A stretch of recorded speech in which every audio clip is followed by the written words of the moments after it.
Hello everyone, welcome back. Um, is this fixed? Yes, it is. Okay.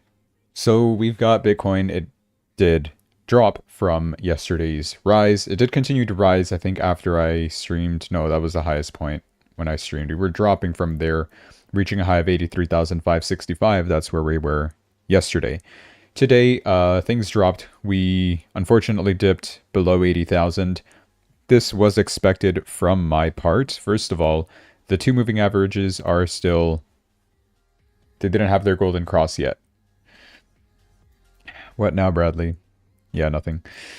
So, yeah, it's still gonna stay lateralized for a while, but the good news is that we know approximately where it will stay lateralized. Why do I have this line over here? That was the previous support. Okay. It makes sense. It coincides with the support 2 from the pivot points. Maybe we stay around this area, right? 81, 82,000.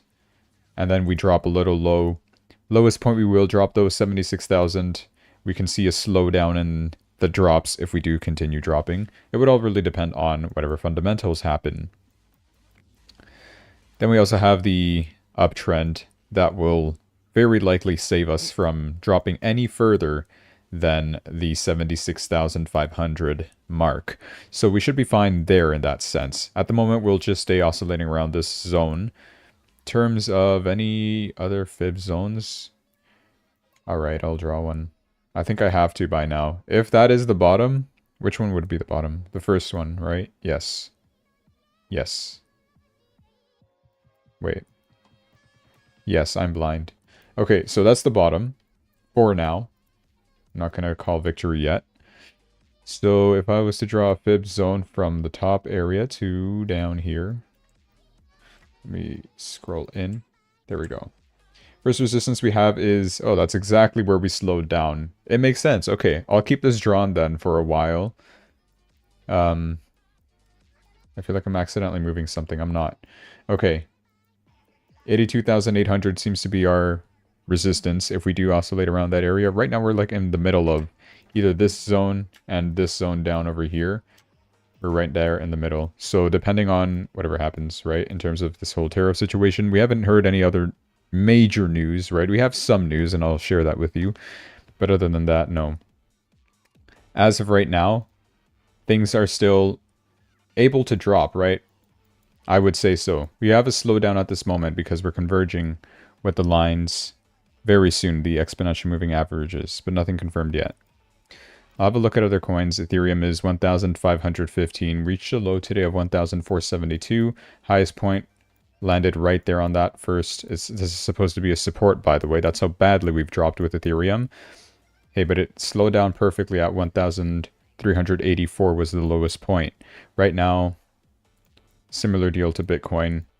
Kind of in the middle of things, right? We're like in a bit of a no man's land. And I'm assuming it's going to be that way for practically everything. Solana seems like it's about to converge a little quicker. If you do get a golden cross on Solana, hoping that it will bring some good volatility, push us back toward the upside to try and look for that 120. Currently, Solana is 112, coinciding with this line from a previous supports. Yeah, similar deal. Everything is like right in the middle, right? Bitcoin's got its 80,000 line. Solana's got this 112 line. Ethereum has got nothing, really. A moving average, sure. Yeah, and then XRP, what do we have? Also, right in the middle of things. Seems like everything is like right in the middle. 196 for XRP. It is down 3.25%. All of this is likely due to profit taking from a nice little pump that we had over here. Other than that, it's just lack of fundamentals. We are likely going to stay this way for a moment. And this is all going according to plan, by the way, with M2 money supply. I'll show when we get to the news section later. Litecoin is doing something a little different, it seems like. It had its first drop over here. We actually used support $71.34. Worked out fine. And we started pumping a little bit from there.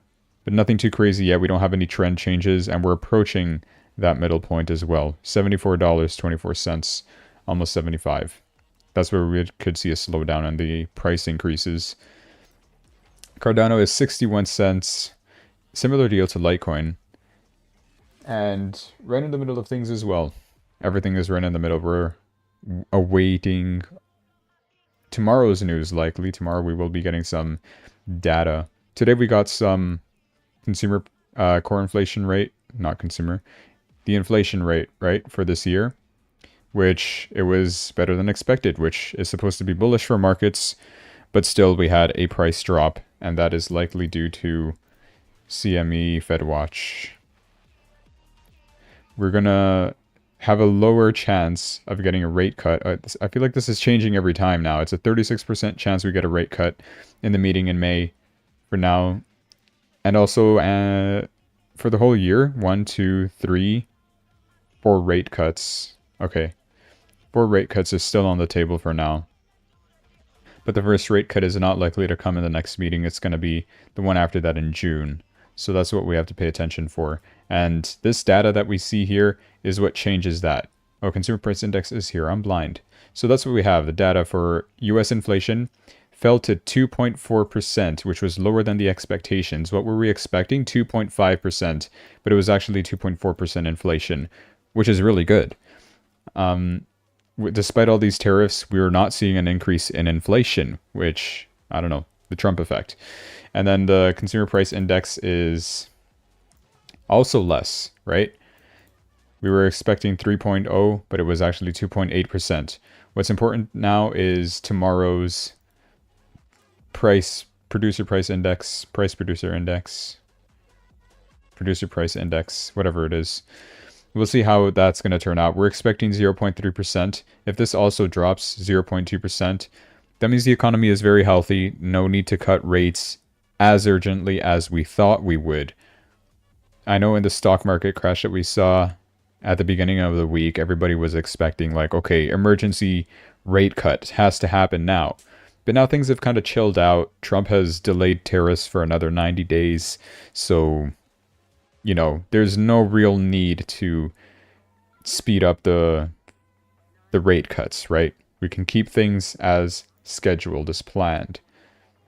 This was the original plan, practically, I remember, at the beginning of this, not the beginning of this year, but like earlier, right? Last month, let's just say. That's the last time I remember looking at this properly in March.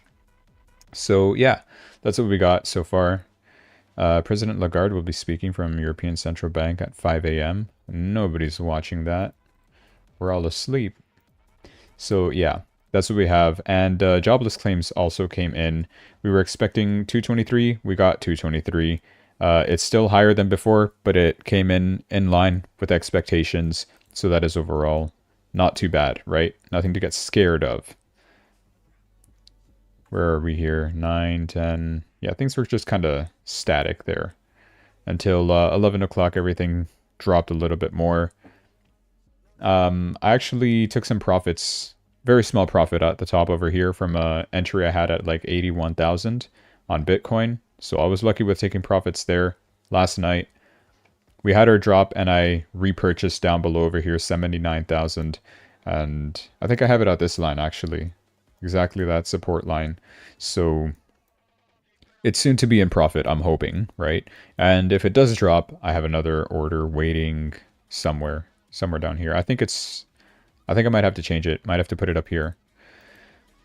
Because we can use that support and bounce off of it to continue forward toward the upside. If you really want to know, like, where can we actually bounce?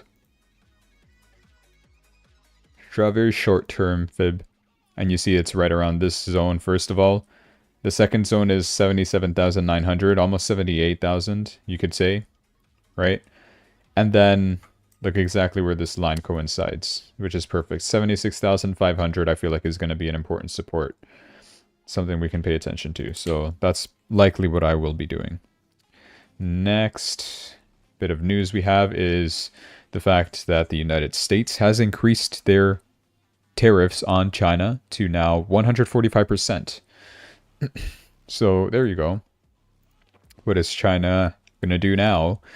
They played it wrong, right? They did their retaliatory tariffs. They said they were not going to lose against the United States. It was literally only China and Canada, shame on Canada for this, by the way, for the only countries that actually went through with their retaliatory tariffs. And of course, that angers Trump. And you don't want to make Trump angry. You'll notice that the rest of the world complied. They didn't raise their tariffs. Europe was about to. They're considering. There's nothing confirmed yet. So, nothing came of that just yet. Trump is expecting even more from them, right? Repayment of all the money that we give them, and also the money that we have given them in the past. I say we, but United States of America, you got the point. Xi Jinping fires his top Chinese general. Why? We don't know. And apparently now, China, of course, has to look for new trade partners because their biggest trade partner is the United States. The fact you're going into a trade war with them, it's obviously not going to go down so well, especially if you rely on the United States more than what the United States relies on you. Sure, China has rare earth minerals, but Trump can just outsource that from literally anywhere else. I've seen that there was places like Ukraine is one. Greenland apparently is another place that has rare earth minerals, things like that, right? So it's not only China. Now China and the European Union are agreeing to start negotiations to abolish European tariffs on Chinese electric vehicles. Xi Jinping is trying to do his best here, now that he has kind of declared this little trade war on Trump. So he has to look for other options. Did you know that if you've ever played Call of Duty Black Ops 2, the story is similar to reality at this moment?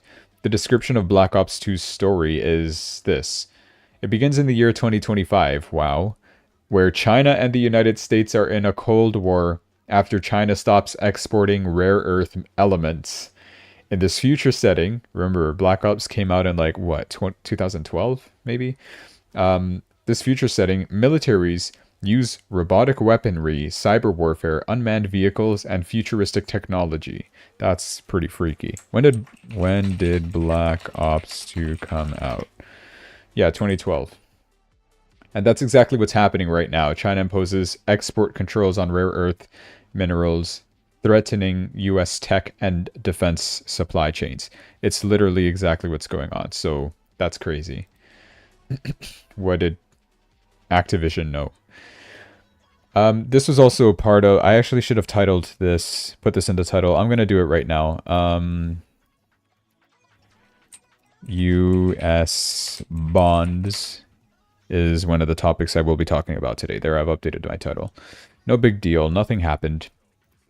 So, we now know Trump's top economic priority. For weeks, President Trump said there would be no tariff delay, even as stocks erased $12 trillion plus ever since tariff stuff happened. Then the bond market broke, and a 90-day tariff pause was implemented 12 hours later. It probably had something to do with bonds, Trump's decision to delay the tariffs 90 days. I think this one explains how it broke. I'm going to go into this one first. In just 3 days, the 10-year note yield surged 60 basis points while the S&P 500 fell 8%. This marks the largest 3-day increase since 1982 and one of the largest divergences in history. So what happened? The basis trade broke. More specifically, something broke last night. Between 7 p.m. to 12 p.m., the 10-year note yield surged another 25 basis points. The 30-year note yield jumped above 5%, even as stock market futures collapsed. This is extremely unusual price action. Something broke. This put the 10-year note yield 60-plus basis points above levels when the Fed pivot began in September 2024, when the emergency rate cut 50 basis points, right? In a market that is pricing in a recession, bond prices should be rising and yields should be falling. We're now seeing the exact opposite in one of the fastest moves in decades. There's one logical answer to what's happening here. The basis trade is being unwound. So what is it? The basis trade is a strategy hedge funds use to arbitrage small gaps between prices of cash treasuries and futures. This typically involves leverage of up to 100x. That's crazy. The basis trade exploits the tiny difference called the basis between cash treasuries, actual US government bonds bought in the spot market, or 2, treasury futures, contracts to buy sell treasuries at a future date. Futures often have price discrepancies with cash. If you are able to capitalize on these discrepancies, you are able to capture arbitrage. However, as we are once again seeing now, this is not a risk-free strategy. In times of low volatility, it's fantastic, but when volatility surges, it's detrimental to the trade. Speaking of volatility, I do want to look at the VIX volatility index. It spiked massively, we already know that. It's still relatively high, 40 right now. Reached a high of 60 at its peak on Monday, right? Kind of slowed down, reached a low of like, what is this, 31, almost 32. So yeah, cool. There's your VIX update. In the short run, no, I have to read this first. Current estimates show that the basis trade is a massive, and it sits around $800 billion. The key point here is that these positions are highly leveraged, long positions. When these levered positions are unwound, someone has to absorb the exogenous shock effects. In the short run, these positions are being absorbed by broker-dealers. The $800 billion basis trade reflects roughly 40% of the $2 trillion outstanding in prime brokerages. If you don't understand what I'm talking about, I don't either. It's okay. I'm just trying to see if I understand this at all. Simultaneously, the U.S. continues to issue record levels of treasuries to fund deficit spending. That I understand. As the supply of U.S. Treasury grows, bond prices are falling. This further stresses the long leg of the trade and repo funding because dealers have a limited balance sheet. What else do we got? Man, this is a lot, hey? Rapid reversal in treasury yields is unlikely due to foreign intervention. It is the unwinding of an $800 billion plus hedge fund basis trades that is levered at 100x. This will have ripple effects. So that's why this surged, because 100x and liquidation, margin call, I don't know how to explain that. Maybe that's likely the case. We should be watching bonds. Prior to the April 2nd reciprocal tariffs, the 10-year note yield was falling in a straight line lower. This meant the trade war could continue because rates were falling. However, as the basis trades unwound due to volatility, the 10-year note yield surged 65 basis points. We know this. Trump has made it clear that lower interest rates are one of his top priorities, right? Even on April 4, Trump called on Federal Chair Powell to cut interest rates. The trade war was sending energy prices and interest rates lower, so Trump could continue the pressure. This was explained as well as to, why is Trump crashing the stock market? So people would invest in bonds instead of the stock market. That way, you have more people buying bonds, right, for U.S. debt. Good way to clear the U.S. debt. Have the Fed cut interest rates so that they don't have to pay as much in interest. They got to do that urgently before the next year, before it renews, the contract renews. That's why Trump said this would be a perfect time for Fed Chairman Powell to cut his interest rates. He's always late, but now he could change his image, and quickly. Everything is down. It's a big win for America. Cut interest rates, Jerome. Stop playing politics is what he said. However, something changed on April 7 when interest rates began skyrocketing as stocks fell. That one was interesting. So there's a divergence between the S&P 500 and the 10-year note yield as shown below. Bonds are crashing at an even faster rate than stocks, even as they are considered safe havens. That's crazy. Then on April 7, the first headlines of a 90-day tariff pause emerged. The White House has proceeded to call this fake news, but it's clear now that it was not fake news. They initially, I covered this yesterday, they initially said, it's going to be fake news. No, not fake news, sorry. This is, it was fake news, but towards the downside. The U.S. government said, we're announcing extra tariffs, 100-something% tariffs on China, effective noon, but it wasn't effective noon. It was supposed to be effective midnight. So, yeah, it was still happening. It just got delayed, right? But by then, the damage had already been done and everything dropped. Trump was likely discussing this 90-day pause with advisors as the 10-year yield surged. 2 days later, the 90-day tariff pause was announced on April 9. Then Trump basically confirmed that the bond market was the reason. He says that, I was watching the bond market. It's very tricky. If you look at it now, it's beautiful, he said. So this means that he did that due to interest rates. That's the reason why he set a pause on the tariffs. That could likely be the reason.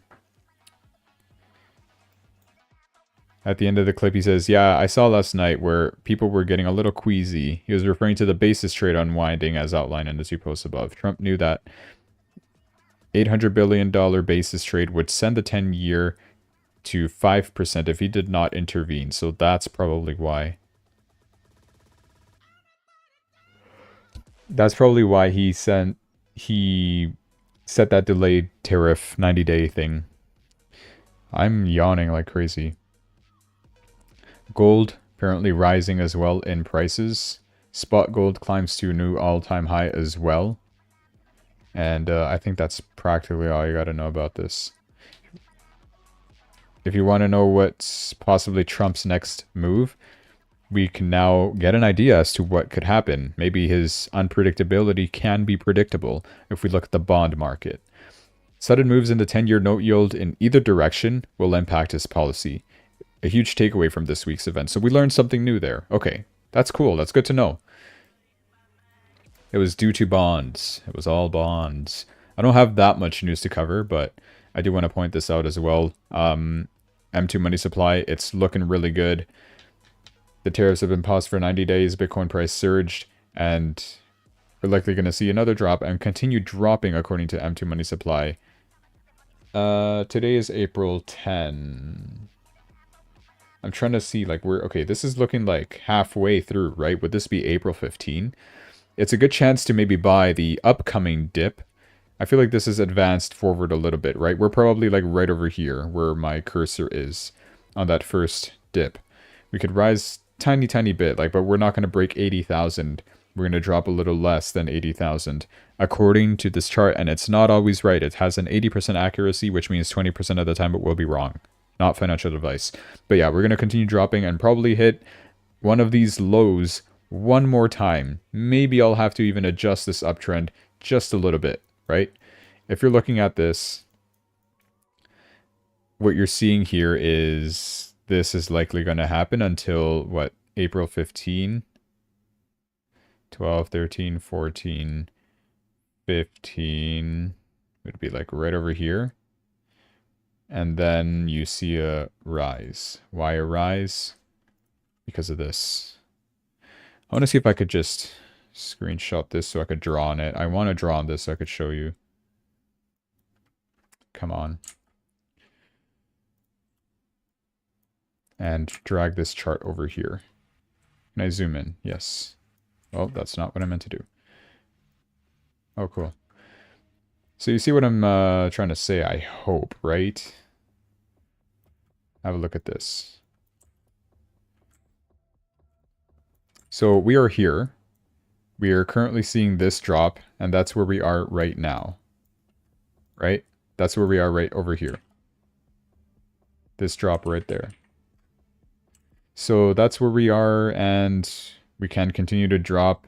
Using the first support, I do think it will serve as a good support, at least for this week. That's why I broke through it a little bit downwards, and hopefully we stay within the marks of this trend line, which means we will continue to see the drop all the way up to here. The trend line is coming up something like this, right? I don't know, maybe, I don't know. I'm hoping I don't have to readjust it. I'm hoping I'm wrong. I don't even know if this is fully accurate, but like the uptrend is looking like this kind of, right? I'm talking about this one, right? If that is the case, we can then rise from over here. What is this rise going to happen? It's looking like middle of April, right? I mean, if this is 1 month, right? This whole brick, this whole block of time, right, in the grid, and I don't know if you understand what I'm saying. The half of it would be like around here. What's half of 30 days in a month? 15. April 15. We might see a pump again, a little higher than where we were over here, meaning that we could even possibly break out of the downtrend. Possibility. Where can we reach? Wherever the next pivot point resistances are. If it's still at 86,000, well, 87,000, let's just say, that could be one The Fibonacci is pointing at 88,000. That's something a little more static. Or maybe the breakout is not that high. We deviate from the M2 supply. Like we don't fully rise. Maybe we rise up to here again. And then because this has an 80% correlation, right? So it's not going to be one-to-one accurate. But it could be, right? And if it is, then it will be slightly higher. So my expertise, my little bit that I know, how would I say this? There's one more dip coming. One more. And my indicators indicate that I could take advantage of it, right? Wherever it may be. Maybe it doesn't even drop this low. It is likely, though. This over here will happen. Maybe. Not sure. Nobody knows. Nobody really knows. But if you're following M2 money supply like I am, and look how perfectly almost perfectly, it's been correlating with just about everything. It's so spooky how perfect it is. Yeah, we could follow that exact same thing and then start rising once again by April 15. Is the bull run going to continue from there? No, because you see this section right over here, we start staggering a bit down. Maybe we pump back up again. So can I draw again? Maybe we drop maybe we use 80,000, right? Maybe it's 80,000 our drop. We rise one more time to that level. And then what? We drop again. Oh, there will be one more, apparently. We could see one more drop. And I feel like this one would actually sustain really well. Why? Because we're using the uptrend, like, genuinely. And by here, we're like 24, 25 of April. So we're going to see some choppiness still. Very likely we'll see some choppiness. Until a legendary breakout in May will happen. It has to happen. We're getting... I don't even know if we're getting rate cuts. I was going to use that as a good excuse. Yeah, that's going to be the big catalyst that'll explode the market. No, but we don't know for sure. What was this one? Oh yeah, I'll talk about that later. What I'm just trying to say is by... What is it? 30 April, May 1? I don't know, maybe we're here. And then we start breaking out as shown in the chart. I'm talking about this section right over here. And when does this happen? Come on, I'm pressing control. May 1st is this green line. You see? That's when we could start breaking out once again. And when do we stop?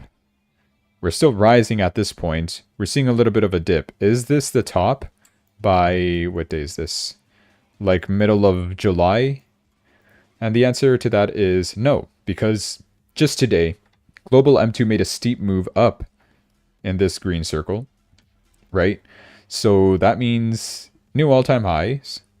Looking forward to seeing it breaking out of this range, which will suggest we will have a continuation of the bull run even after the 2-month pump, which is likely going to be from May through June, including July, right?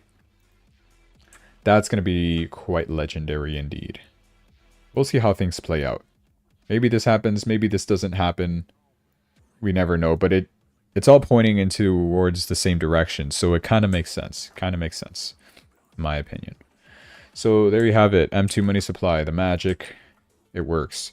I want to talk about these companies. Did you know that there's now 100 publicly traded companies that now hold Bitcoin on their balance sheets? Bitcoin mining companies, things like Marathon, Riot, Hut 8. I've talked about those before. There's other ones here. I know Bitfarms is from Canada. And I really don't know the rest of these. But hey, they're Bitcoin mining companies. There you go. Cryptocurrency companies like exchanges, wallets, things like that. You got Coinbase, recognizable, and Exodus wallet as well I can recognize. CoinShares I've heard of as well.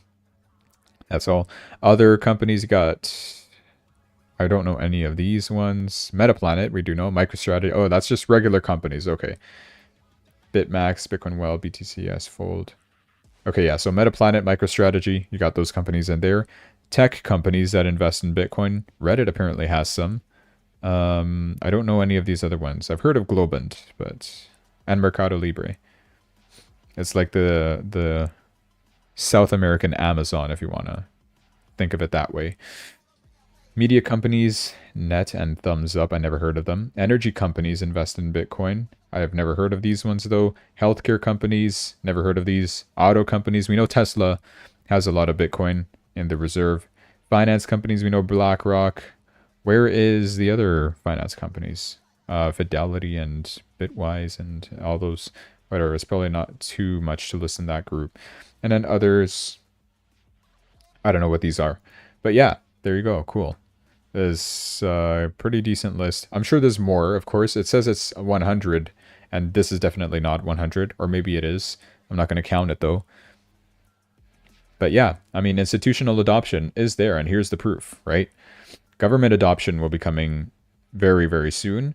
It exists, a Bitcoin strategic reserve in the United States. It exists. It's real. It happened. The executive order was signed. I heard also that there might be a Bitcoin conference again this year. There was one last year, and Donald Trump attended that, and that's why all the crypto bros voted for Trump, because we know that he was very pro-Bitcoin. It was nice to see a presidential candidate at the time talking about ideas on how to incorporate Bitcoin into the government, Bitcoin's technology, Bitcoin as a strategic reserve. And so far, he's followed through on a majority of that. If you pay attention, like the Securities Exchange Commission, they're very pro-crypto now. A lot of other departments, Department of Justice, they're removing, their crypto regulator, prosecutors, whatever it is. So it's very liberating. And also, we were getting a lot more ETF applications that are being acknowledged by the SEC. Everything is there, right? Government adoption is real. We know Bitcoin is being used by China and Russia to trade between each other. Although those two countries still don't have like their own strategic Bitcoin reserves, none of that. China still has like almost 200,000 Bitcoins, likely from seized assets.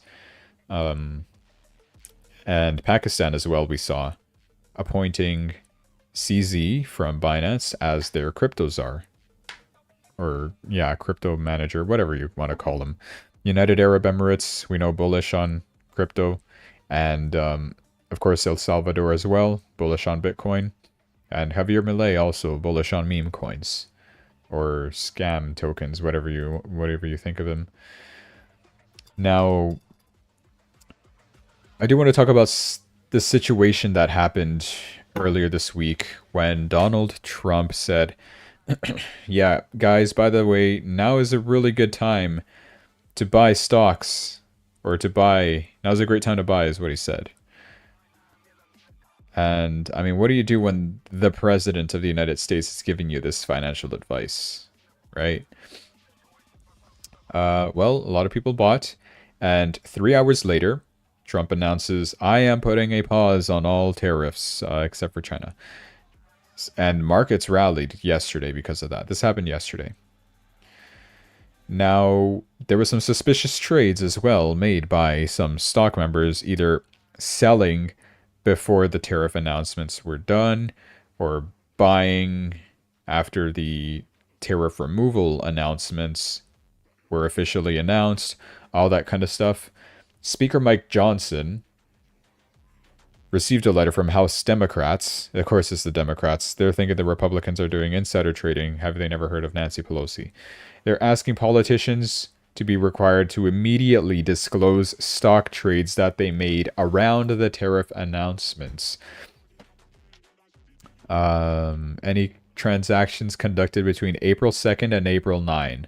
The public has the right to know whether anyone in Congress profited from the considerable market instability and economic chaos caused by President Trump and his administration over the past week. Trump was asked about the stock market. He said he has not had a look at it.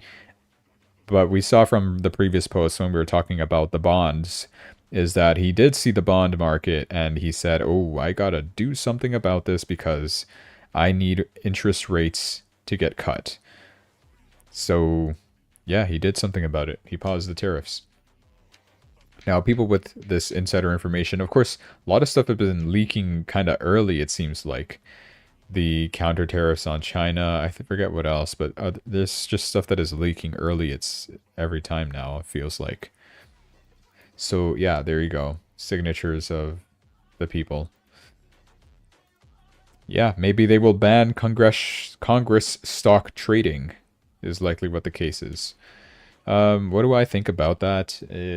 I don't think they should. I mean, if they are clearly insider trading, yeah, do something about it. But like, come on, you can't take away the right of people to invest, right? Anybody should be allowed to invest, right? Whether you're a doctor, whether you're just a regular old house person, whether you're a congressman, right? Sure, you will have a slight advantage, maybe, because you're literally working in the departments, the sector that works with whatever, you know, maybe you have a interest in a specific area, but you shouldn't, you know, in terms of integrity, you shouldn't act upon that to try to profit from the markets, of course, and you should be investigated for that if that is the case. But nothing's happened to Nancy Pelosi over the years, so yeah, you tell me. And I have this open here because Elon Musk says that Starship will hopefully depart for Mars at the end of next year with Optimus Explorer robots. Elon Musk will put the humanoid Optimus robots from Tesla on Mars. That'll be pretty cool. Can I bring a Cybertruck? That's pretty funny. Yeah, Tesla will be a very, very wealthy company, I feel like. Right now it is still technically undervalued. I managed to purchase a dip on Tesla stock. Whoops, didn't mean to move that. Let me lock this in place. Where did I buy? I bought lower, way lower. Probably around there, let's just say. The potential I see for Tesla is very large. It's up to you, though, whatever you want to do with Tesla. If you don't like Elon Musk, don't buy. Or short. I don't know. Do whatever you want. But no crying at the casino, like Donald Trump says. Hey, let's see if this plays out. I'm actually going to keep this drawn here. That'd be pretty funny if it does. It doesn't bother me because I will, I'm not really using this this account. I know about the robot thing. I paused it for now. I'm testing out Forex automated trading for now. I'll see how that one goes. If I can get the algorithmic trading working fine, then I'll just keep that there, and then I'll do what I do on my main account on my demo accounts here for you guys. Or maybe I'll use real money by now. Like should I even? I don't know. It's always been going bad for me, but you know, maybe I'll just throw a couple thousand in here and try to grow it as much as I can, just for channel content. We'll see what happens. Anyways, I also do want like something that can. Is it this asset mode? Single asset mode. Supports trading of futures using only the margin asset of the trading pair. What? PNL can be offset amongst positions of the same margin assets. Only applies to cross-margin mode. Or multi-assets mode. Supports trading futures across multiple margin assets. PNL can be offset among positions of different margin assets. Only applies to cross-margin mode and hedge mode. I think hedge mode is what I'm looking for.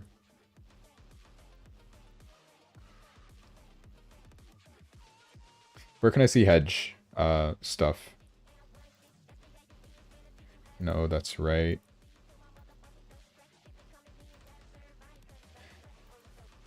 No, that's not what I wanted. How do I change to hedge mode? I forget there was one way. Oh, one-way order, you change it here. Hedge mode. In hedge mode, you can hold both long and short positions of a contract simultaneously. And unrealized profit and loss can be offset between the long and... Okay, no, that's not it, though. One-way mode, also known as buy-sell mode. You can only hold same direction positions for a contract. If you already have a position in a contract and place order in the opposite direction, the existing position will be reduced first. Actually, I don't think I want that. What I'm talking about is, like, if I buy Bitcoin, let's just say... Let me draw a random line. Okay, yeah, this is good. I don't know, let's just say here, I buy Bitcoin, right? And then the price drops and I decide, okay, I want to buy Bitcoin again, but like over here. So I have two purchases of Bitcoin, one at 81,000, one at 78,000. And because I bought them at these two price levels, I kind of want it combined where it will average out to, this will be my new entry price, 80,000, let's just say, for example. And it will all show up under just one list item. I don't know if that makes sense. And if I buy another Bitcoin, like it won't show 3 Bitcoins, it will just show 1 Bitcoin with an average price of whatever the average price is, right? That's kind of something I want to test out, see if I can do. Then it would make sense to use this account. I can't do that in standard futures. I've tried. Maybe I'm doing it wrong, but I've tried and I couldn't find out a way to do it. So yeah, we shall see. Oh, we're pumping. We're about to hit 80,000. If this hits 80,000, I'll end the stream. Let's see what happens. 79,992. There you go. 80,000. All right. Stream's over. Thanks for watching, guys. Hope you enjoyed. Not a lot of news today, like I said. Mainly just waiting for economic data. What really is there to happen? Like, okay, what is China going to do? What is the US going to do? Maybe something crazy. I don't know, next week. Weekend, it will obviously decay, so that would help out, you know, it would reinforce the reasoning behind this choppiness over here. What is this, 13th of April? When is 13th of April? That is a Sunday. Sure. Sunday evening drop? Or afternoon? I don't know. Sometimes Sundays have been volatile. We've seen it. And then Monday rise again. Who knows? What does this look like in the 4-hour chart? Oh, it looks okay. A little weird. This looks like flames. Anyway, yeah, I'll end the stream.